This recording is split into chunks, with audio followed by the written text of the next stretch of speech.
The PSVR2 PC adapter is almost here. It's mere days away now, and I know some people have somehow got them in countries like Poland. I think some people in Brazil have got them. Here in the UK, we still haven't, so I'm still here speculating. I'm very ready to pre-order whenever that opens.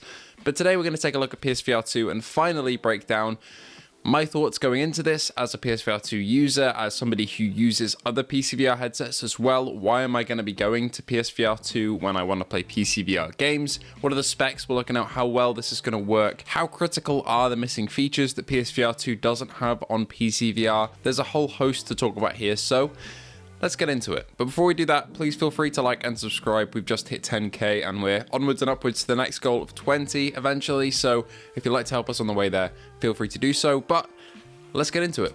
First and foremost, I kind of have to temper my expectations in terms of setup when looking at PSVR2 on PC, because it's not going to be the same experience as it is just plugging it straight into a PS5.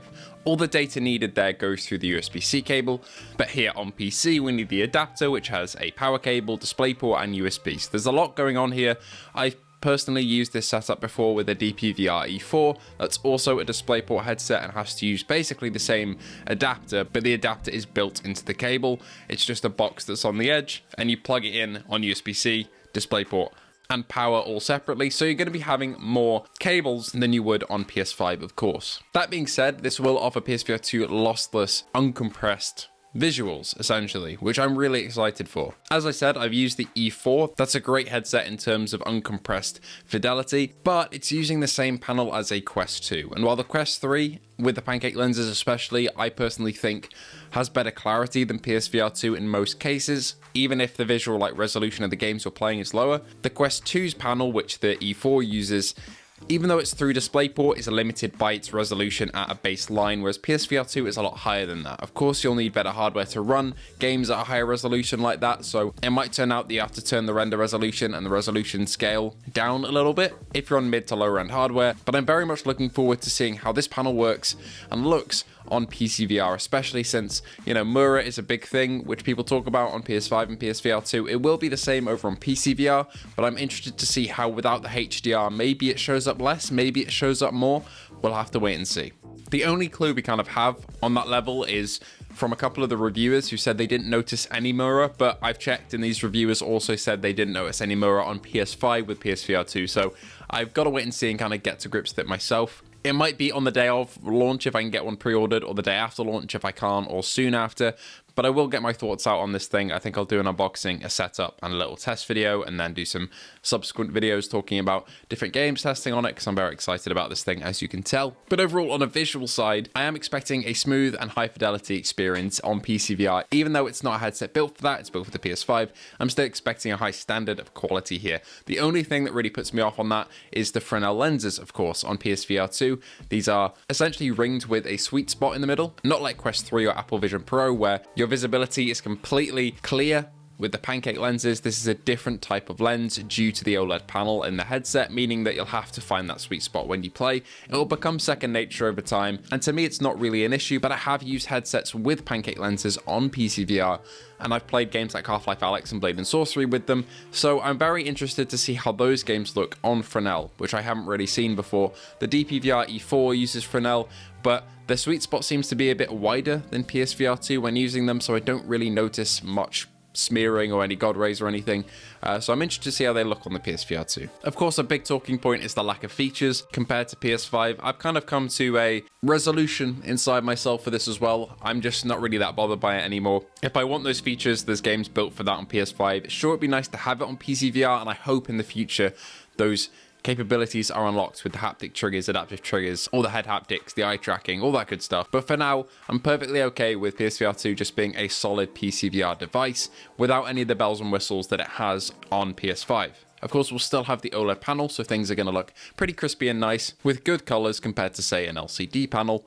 But yeah, I can live without that, essentially, for now at least. I think there will be some games in the future or some modders that will be able to open up some of these capabilities. I've heard some people floating around that maybe Tobii, who are the company that make the eye tracking tech for PSVR2, maybe the patent or deal that they signed with Sony only allowed the PS5 to use it, and that's why it's not natively opened up on PCVR. I'm none the wiser on that. I'm not sure, but it's a possibility. Maybe it's something contract related, or maybe Sony just want to keep the best stuff of the PSVR2 on the PS5 to sell more consoles. Who knows? One thing I definitely will miss from other PCVR headsets though is their battery life for controllers.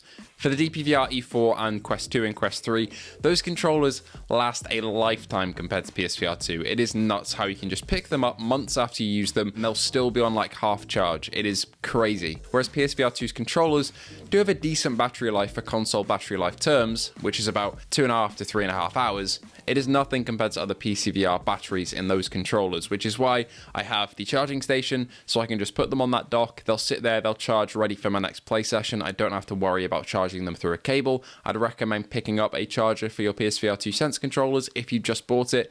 It will make your life so much easier than if you had to plug them in manually every time. This does mean that it'll essentially limit your play sessions, unless you're playing without the controllers, of course. If you're playing, say, a driving sim, you'll be sitting there with the headset. Won't have to worry about controller batteries, so that's okay. And of course, Sony do not sell the PSVR 2 Sense controllers separately, which is just mind-boggling at this point in the life cycle. We need those to be separate. I would love to buy a second pair. Sony, I am happy to give you money. Please just sell them separately. It's the same as with the adapter pre-orders here in the UK. I want to give you money, but you're not giving me the option to give you money because the pre-orders aren't open at the time of recording. So yeah, it's a tough one. But we need those controllers separately because the battery life simply isn't long enough compared to other PCVR headsets. Anyway, those are my thoughts going into the PCVR space with the PSVR 2. I'm not a newcomer to it. I've got quite a lot of hours in SteamVR, but I'm excited to see how this hardware handles it, what the tracking is like with Bluetooth, because I've heard some mixed things from journalists depending on whether or not you've got inbuilt Bluetooth on your motherboard or whether you've got an adapter or a dongle. I have inbuilt Bluetooth. I'll see how I fare. But if not, an extender isn't too expensive at all, so we will see. I'm very excited though. As you can tell, I'm all eyes towards this over the next couple of days. Once I get my hands on the adapter and do some videos, it'll be that for a couple of days, and then we're back to normal scheduling, as I've got a couple of VR games that are coming out soon and some more stuff to cover. So thank you all for watching. Are you excited for the adapter?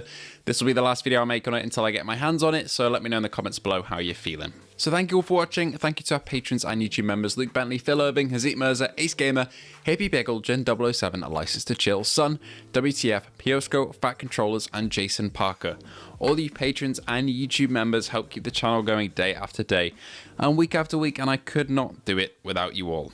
So thank you all for watching, and I hope to see you all in the next video.